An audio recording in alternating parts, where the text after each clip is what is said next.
Are you moving to Michigan? Join me on this journey as we explore the quirks, the flavors, and the endless surprises that come with moving from one corner of the country to Michigan. From pop to party stores, and from Coney Islands to the language that's all on its own, we're diving headfirst into the Michigan lifestyle and experience. So grab a seat and let's share some stories, a few giggles, and maybe even a Coney Island or two along the way.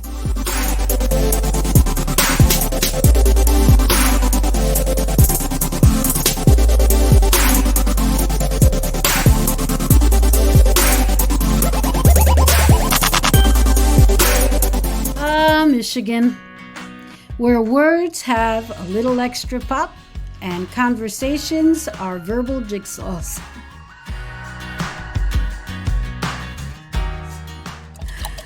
Pop instead of soda. Michigan doesn't refer to Coke or ginger ale or any other fizzy drink as soda. We call it pop here. Also, another thing to keep in mind, liquor stores are called party stores. And I know that in New Jersey, when I was looking for a party store, I was thinking Party City, right? But no, if you say party store in Michigan, you're going to end up in a liquor store. Another quirky thing about living here in Michigan and getting used to, some of the sayings the slang that they have going on here. So unlike, for instance, in New Jersey, okay, because I'm from New Jersey, where there is nearly a Greek diner on every corner of New Jersey, you won't find that here at all. In fact, you'd be hard-pressed to find a Greek diner in Michigan.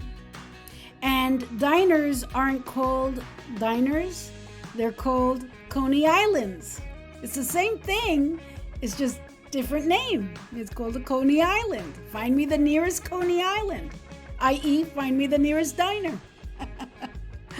Another thing about Coney Island, that Coney Island is also the name of what they refer to like a loaded hot dog with like tons of beef and onions and mustard and meat sauce and stuff like that.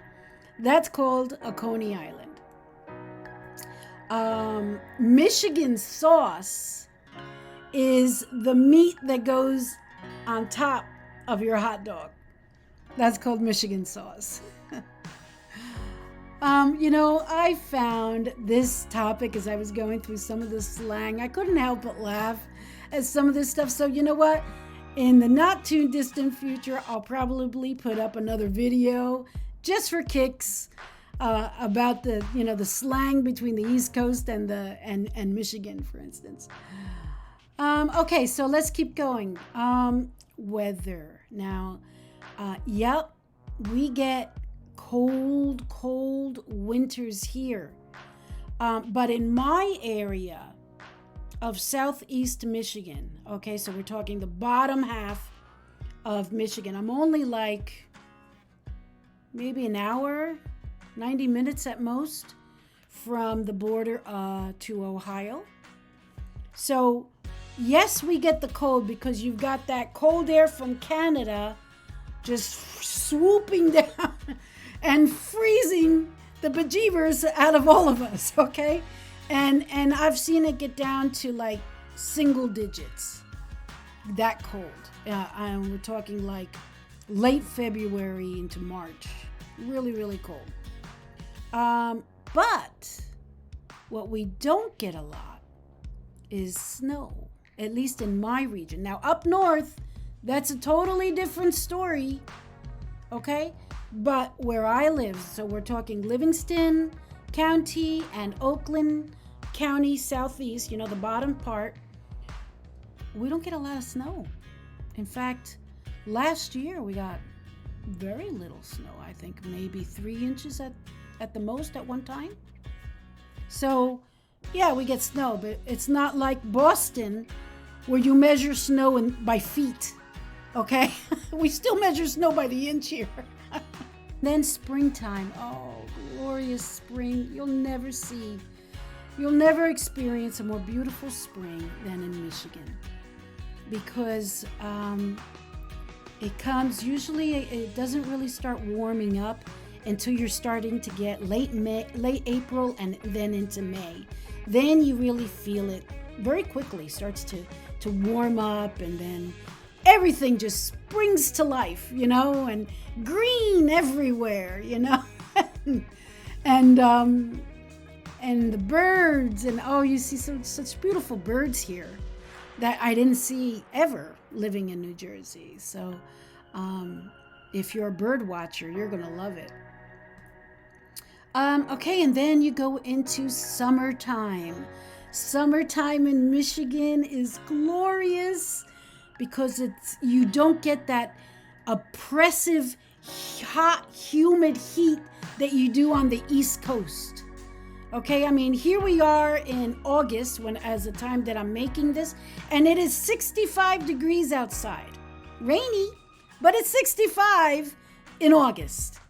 Okay, now that's not normal. Obviously, that's not like consistent, but for the last 3-4 weeks now, typically summertime, you're gonna get like 70s, mid 70s. I think the hottest it ever gets is maybe high 80s, but that's not consistent. That's like, on and off days.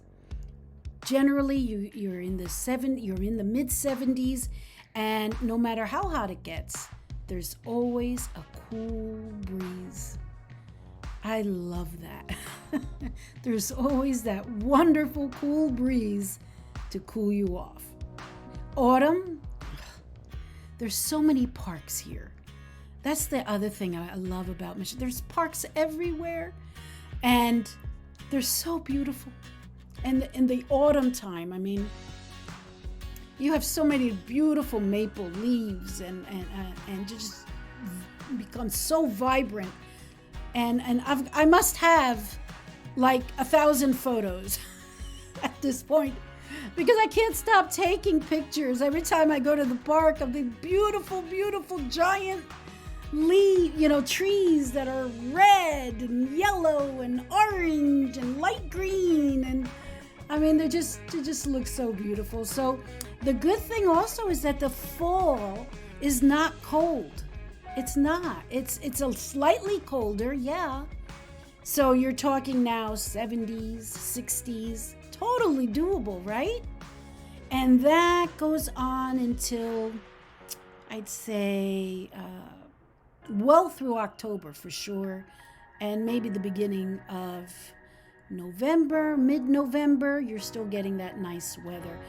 And just like I said before, the really, really, really cold, frigid temp doesn't hit until we're talking February, March, that time. Michigan lakes are the most beautiful thing I've ever seen. There's so many lakes.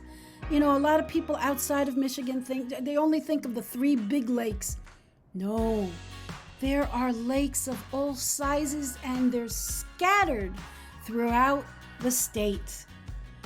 And you can easily acquire a lakefront property. I've sold first-time home buyers little cottages on the lake that they can then build up on, or improve, or use for very lucrative Airbnb rentals. So lakefront living is definitely sought after. And many of the lakes here have their own private beaches. So you have 2 categories with lakes, okay? So you have the really, really big lakes that are really deep. Those tend to be what's called all sports lakes. And all sports lakes means that you can have your speedboat on there. You can ride on your jet skis, okay? Motor equipment on those types of lakes. And you get everything. Swimming, kayaking, fishing, you name it. Okay, and then you have the no sport. okay, which limits what you can put on the lake, or what kind of stuff you're, because it's, again, depending on the depth of the lake, the size of the lake, as well as some other factors. But so for those lakes, those tend to be the medium to small lakes. Those you can still, like the medium ones, you can have what's called pontoons. If you don't know what a pontoon is, it's a boat, and it's kind of got like these two large canisters it floats on either side of it, and it's got like a flat roof over the top of it. Those are just for leisurely hanging out in, okay? And kayaking, of course, and canoeing, and you can do all that other stuff there, swimming and stuff like that on those lakes. Okay, so during the winter months, many times these lakes, because it gets so cold here, that those lakes freeze, and the ice can be quite deep. So, which makes perfect for ice skating. So what often happens is that you have a group in the community who'll go over there right on the ice, and they'll clean it out. They'll clear out like a whole section for ice skating. You'll also see people do ice fishing there as well. I mean, imagine doing that right outside your house. You don't have to go to an ice rink. Just get on the lake.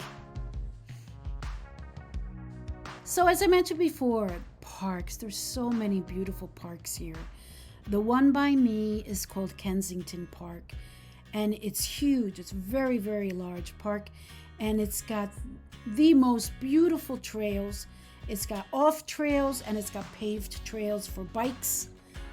Biking is very, very popular here, and get people walking their pets and whatnot. And also, don't be surprised as you're walking if the storks walk up to you looking for food. Now, we used to be allowed to feed them, but now they since stopped that about 2 years ago.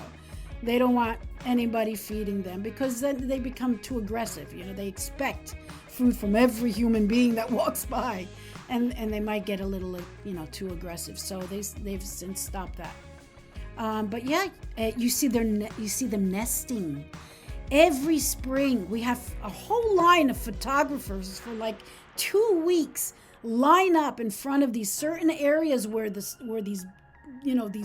huge birds nest, and they're taking photos with these massive telephoto lenses and whatnot.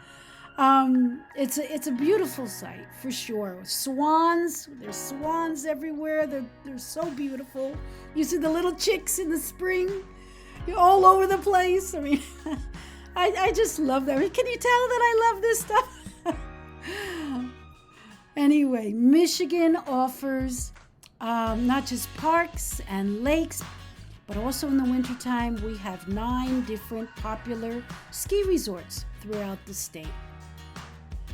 So those are some quick little highlights about what you can look forward to when you come to Michigan.